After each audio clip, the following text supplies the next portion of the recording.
5ই April শনিবার সৃজনী ভারত সাহিত্য উৎসব 2024-25 আয়োজিত হয়েছিল। অনুষ্ঠানটি আয়োজন করা হয়েছিল যোধপুর পার্ক শহীদ সূর্য সেন ভবনে। এই অনুষ্ঠানে গুণীজন সংবর্ধনা, সৃজনী ভারত সাহিত্য পুরস্কার প্রদান, কবিতা, গান, আবৃত্তি, বক্তব্য, ইতিহাস নিয়ে আলোচনা ও সৃজনী ভারত পত্রিকা প্রকাশ করা হয়।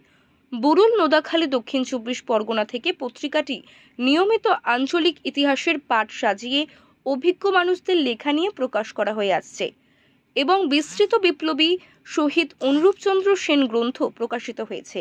এই পত্রিকার সম্পাদক অভিজিৎ বেরা জানান, সৃজনী ভারত সাহিত্য উৎসব 2024-25 আমরা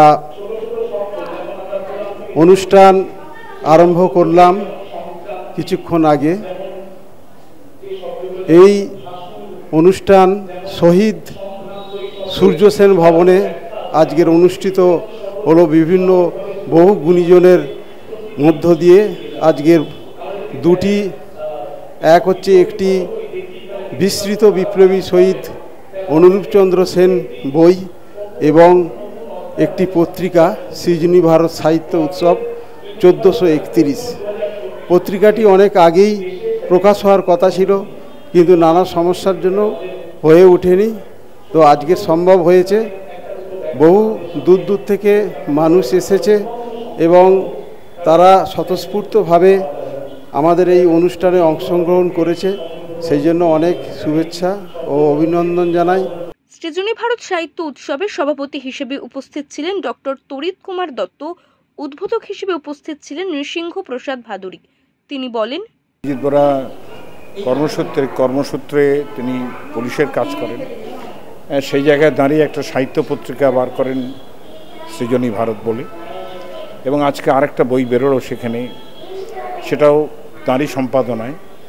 তাহলে আমার যেটা সবসময় যেটা মনে হয় যে একটা পুলিশের মতো একটা দায়িত্বশীল কর্ম, সেটা সমাধান করার সঙ্গে সঙ্গে সাহিত্যের কাজে নিজেকে নিয়োজিত করা এটা খুব কঠিন ব্যাপার।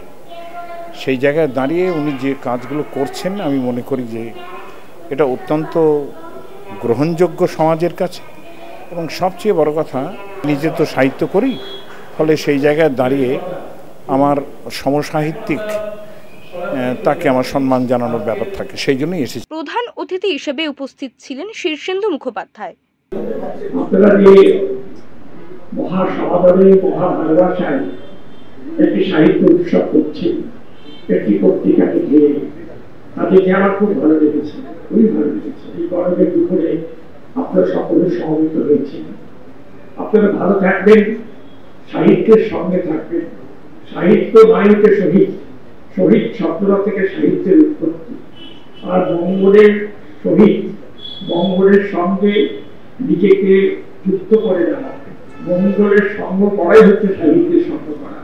সকল ভালো নয়, যেগুলো ভালো জীবনকে ইচ্ছা দেখায় সেগুলো করবেন বেছে বেছে, জীবন আলোচিত হবে, সুন্দর হবে। এছাড়াও এই অনুষ্ঠানে উপস্থিত ছিলেন অনেক গুণীজনেরা। ক্যামেরায় সন্তোষ রায়ের সাথে সুপর্ণা নন্দী, ওঙ্কার বাংলা।